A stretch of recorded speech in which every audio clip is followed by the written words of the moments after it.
Hey there, welcome back to Simple Happy Zen. It's Vera and this video today is going to be all about self-love. It's super powerful, it's amazing, and we all deserve it, even though it's not always easy. And for this video today, I'm going to be sharing 10 of my 20 ways that we can practice and build self-love in an actual, real way.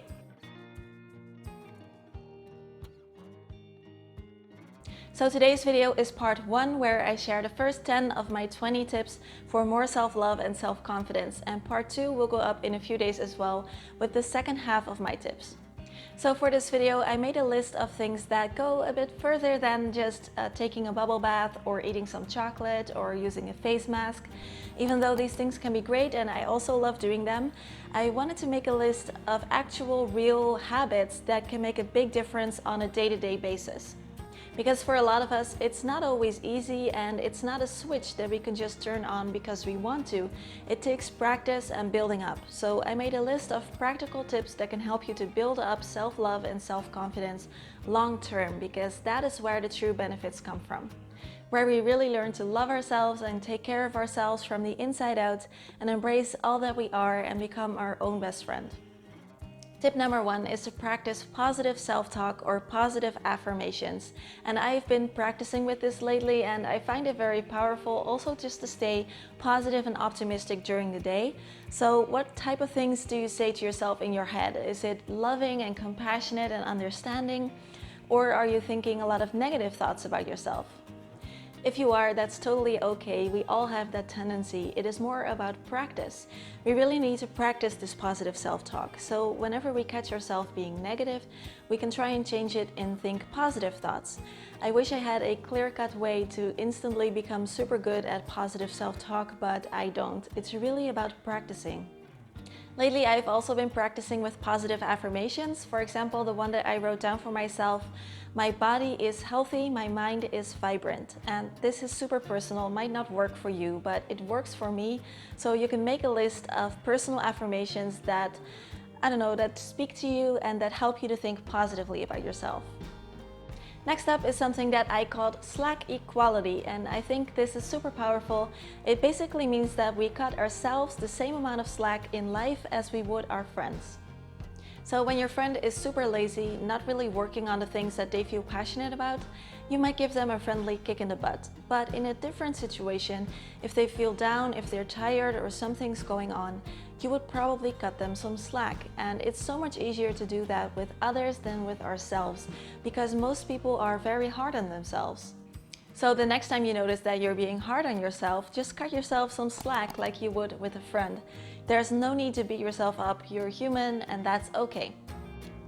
Next is having some personal policies, and I've heard several people on YouTube talking about this, and I think it's a great thing to think about and take seriously, because when we have this list, it can really help us to stop saying yes and committing to things that we don't enjoy and that we don't value, while at the same time making sure that we do get to do the things that we do value and that make us happy.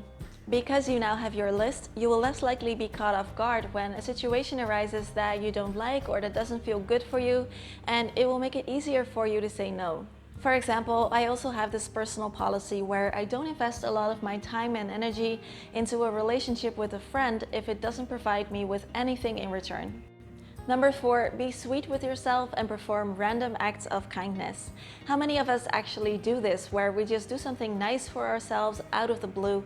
I think this can really make a big difference. We might surprise a loved one with a card or some flowers or something nice to eat, or by taking over one of their chores, but we often forget to do something nice for ourselves. So try this once a day to give yourself something nice, a random act of kindness. It can be anything. You can take a little break and enjoy the sunlight on your balcony or take a nice cup of coffee. Just don't plan it, just let it happen. To me, loving yourself means valuing yourself highly enough to take excellent care of yourself. And if we truly value ourselves, we are not going to neglect our self-care. I love the example of treating your body like you would treat a young child. You wouldn't let them go hungry or go to bed too late. You would tend to their needs, and that is what we should do with ourselves as well. We can make sure that we are nourished, unconditionally loved, well rested, and ready to pursue our passions and just do what makes us happy. For example, it's so easy to cook a healthy, delicious meal when we're with others, but just have some takeout when it's just for us. And I think it's little things like taking the time to cook something yummy for yourself, even if it's just you, that can really make a big difference. Number 6, I've talked about this before, meditation. And it doesn't have to be a big thing. You don't have to spend 20 minutes a day in meditation. You can just take 1 or 2 minutes and focus on connecting to your breath and to yourself. When we go about our day, it's easy to forget that we are not just our head, our thoughts, that there's also a body and a person attached. And for me, it's like this as well.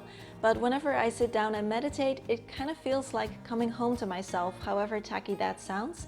And it's a very nice feeling. You can try a self-love meditation or a loving kindness meditation. YouTube has lots of them. I also have a guided meditations playlist. I will link it right here if you want to check it out. Tip number 7 is about letting go. I think self-love doesn't have to be dependent on how we're doing or how we're performing in life. I think it can be a natural default mode. I think love is actually our natural state of being that we just forget about sometimes. So no matter how you look or feel a certain week, or no matter how productive you're being, we can just still love ourselves and be compassionate with ourselves. So what I mean is, you don't have to give yourself permission to love yourself only after you've checked off a few marks that day. You can do it all the time, wherever you are, whatever you're doing.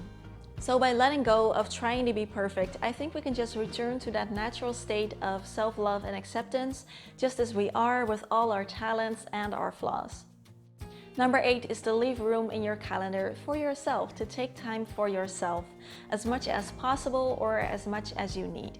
For example, another one of my personal policies that we talked about earlier is to always try and leave one weekend day open. So if I have plans on a Sunday, I'm going to leave Saturday open.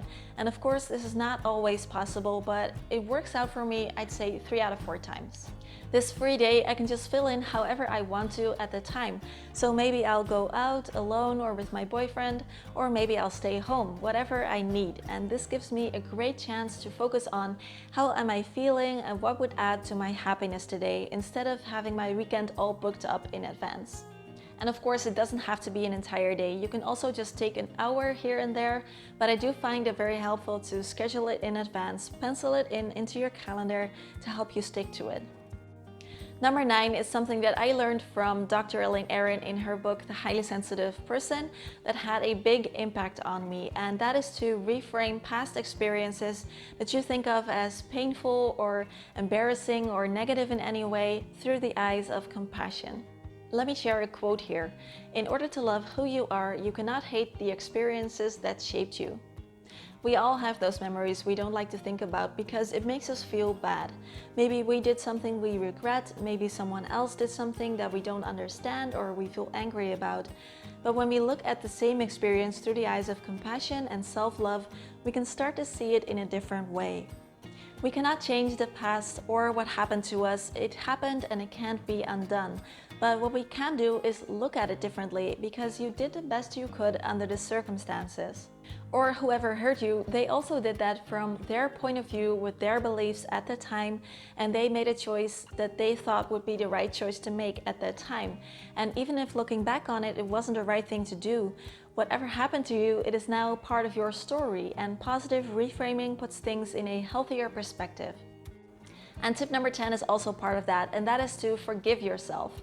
Everyone has memories of things they've done in the past that they are not proud of or simply just embarrassed by, and the power of forgiveness can really help you to set yourself free and not let that past control your present.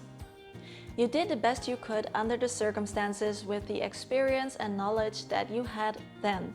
And whatever you did, that was the thing that ultimately led you to this point where you are now. With the knowledge we have now, we might have made a different choice, but we didn't know that then. So there is this chance to be grateful for what happened because you learned from it, and you can use that experience to make different choices in the future or go in the direction that you prefer. So did any of these tips speak to you? Let me know what you think about them and how you feel in the comments. Be sure to join our Simple Happy Zen community by subscribing, and let me know you like the video by giving it a thumbs up. I will see you all in part 2. I love you guys. Bye bye.